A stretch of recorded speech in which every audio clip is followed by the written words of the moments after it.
congratulations on this brand new album. I was wondering if you could start off by telling us a little bit about what you were aiming to achieve when you went into writing this album.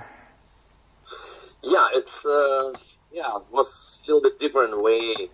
Normally I compose just totally free, not coming, but before I start compose Rush of Death, I thought about, okay, what is my idea, what is my style exactly, because my history already is 30 years and a lot of fans, some of them like orchestrating parts, some more heavy, and I thought, okay, what is my style, what make my style, and it's maybe kind of crazy solos from Mine Odyssey, it's heavy riffing from Rage, especially from begin of like Unity, Sound Chaser CDs, and kind of orchestration, what I did for Sweet Lingua Mortis, and yeah, so with this feeling I start compose, and I compose old school. When I had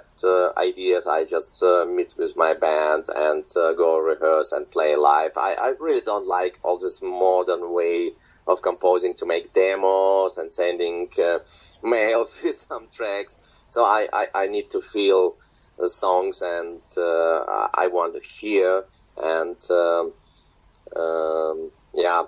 make some experiments and try a lot of things. So for me, it's very important to play live and rehearse. And I think Rush of Death, when you hear Rush of Death, you can hear all my history, all my style, what I did before, and also exactly some new experiments. What was that like, going back over your old sounds and working out what elements that you wanted to incorporate into this album? Because you have had so many different sounds over the years. What was it like going back and exploring some of those sounds?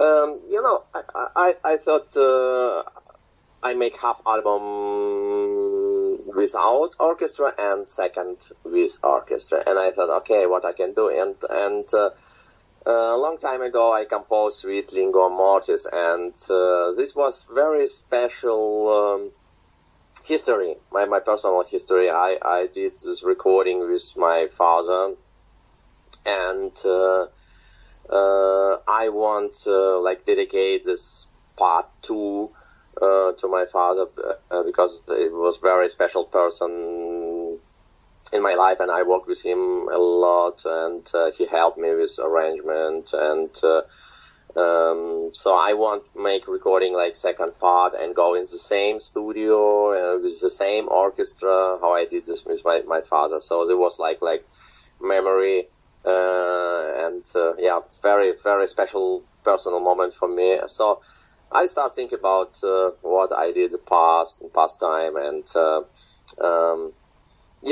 it was I want to go back in my history on this CD. It was really interesting. Yeah. What's the big things about working with an orchestra? What are the worst parts about working with an orchestra, and what's your favorite parts about working with an orchestra? Because it is such a huge thing to do for an album. Yeah, working with orchestra, it's not so easy, because it's playing metal or rock music with orchestra. It's completely different to do classic music with orchestra. I do a lot of solo projects where I play guitar with classical music like Bach, Beethoven with orchestra, and do a lot of classical modern wave festivals. And to play classic, it's feels normal for orchestra, but to make recording on click, very straight, play with drums, and also tuning go down, because for electric guitar, keyboards, and normal rock music, we are always tune guitar on 440. It's too deep for classical musicians, so not everybody want to change tuning, and also, to play metal, you need to be fan to understand what you're doing. So I 10 years ago, 12 years ago, I put together a classical musician from different orchestra, just just who like this kind of music, and this was very interesting because it was such easy make recording with these guys. They understand what I want, and they play live. We did some Wacken shows with Rage and Lingua Mortis Orchestra from Minsk, from Belarus, and this was just fun. And yeah, they understand exactly what I want, and it's different arrangement when you make compose or make arrangement for classical orchestra. It's much more bigger, and especially in deep frequency with contrabass and so on, so more to do. But when you play with band, it's different sound. So a recording, it's with not so much room. It's more tight, sound more close, because when you try to mix orchestra with metal sound and make really powerful, heavy sound, you need to have instruments very close.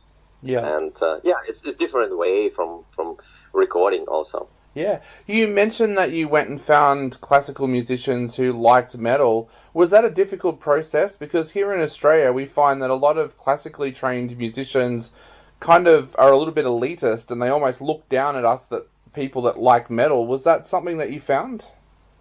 Yeah, it was very interesting, because I tried to do this with many different orchestra in Germany and in Europe, and was very difficult to find this kind of musician, because they normally a classical educated musician, they are kind of conservative and maybe a little bit arrogant. They think rock musician can do nothing. Yeah. And they are not really professional. So it's totally stupid, because I meet in my life when I study, make my musical education. I study like a classical musician with cello and piano, and I saw a lot of classical musicians which was really bad. So equality to be metal musician or classical musician, it's can be the same good or the same bad. Yeah. So classic, it's nothing special what makes something better. So, and I tried orchestra from Berlin and different places, and was not so good. And then I go back to my hometown, and in Minsk I really find a lot of musicians who like rock and metal music, and the whole recording was so fast and so easy. And I do a lot of recording for different bands like Leaves Eyes, and many guys who won't have orchestra call me and ask me for recording, because I have my own studio now in Minsk, especially for orchestra recording. And the guys rock really.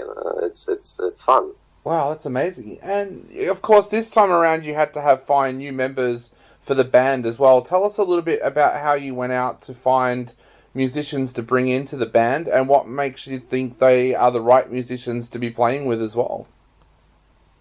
Yeah, ALMANAC, it's really great band where I have really fun, because I spent 15 years with Rage. It was fantastic time, and we recording great songs. But the last couple of years, I feel that it's no power anymore, no interest to looking for something new to rehearse, and because I want play with this musician who also inspire me. I don't want to compose and bring some stuff and have guys who just playing my idea.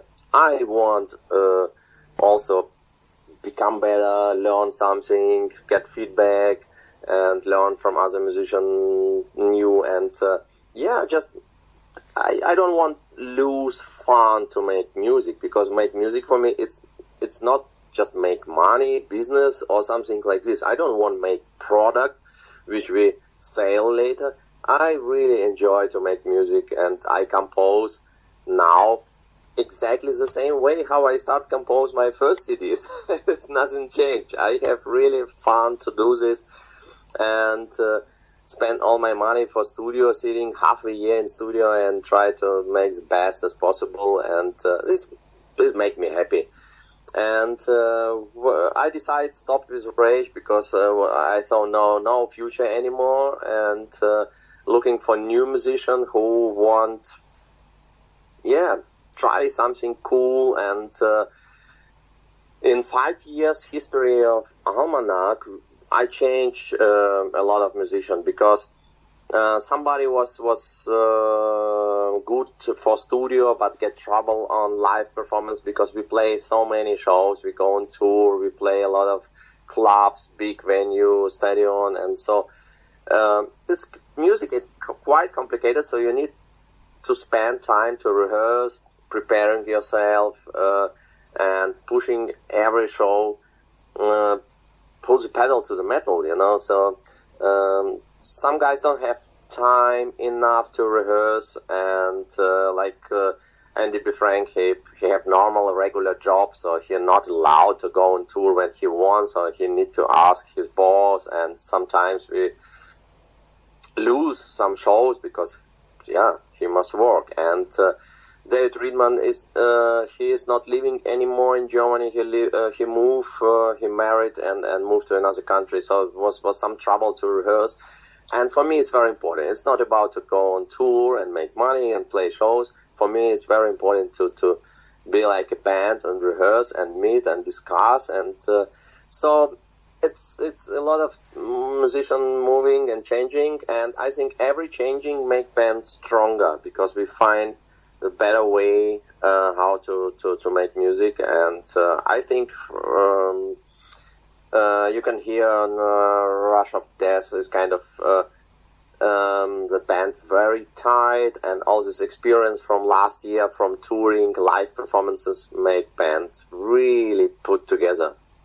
Definitely. Now, I know we are running out of time, Victor, so I'll quickly ask before we go, is there anything you'd like to say to your Australian fans out there before they go out and grab Rush of Death? And is there any chance that you might be touring in Australia sometime soon as well?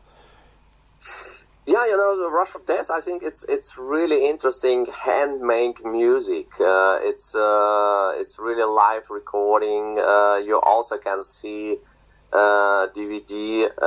It's like a special package CD and DVD, and you can see live recording from small clubs and big stadium. So it's 100% live without any repairing in studio or some bullshit like this. So it's really handmade music, and it's a lot of interesting stuff. It's music which you can you need to hear a couple of times, because it's not simple. It's you every time you listen again and again, you find new things. It's very deep, and it's a lot of cool arrangement, cool playing.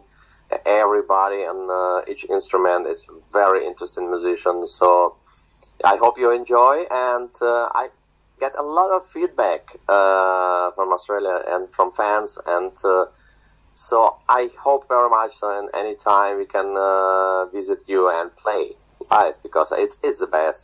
CD is cool, but to see band live, I think it's the best. Definitely. Well, Victor, we do hope that we get to see you here soon. But thank you so much for chatting to us tonight. It's been an absolute pleasure, and we can't wait to hear some more music from you in the future.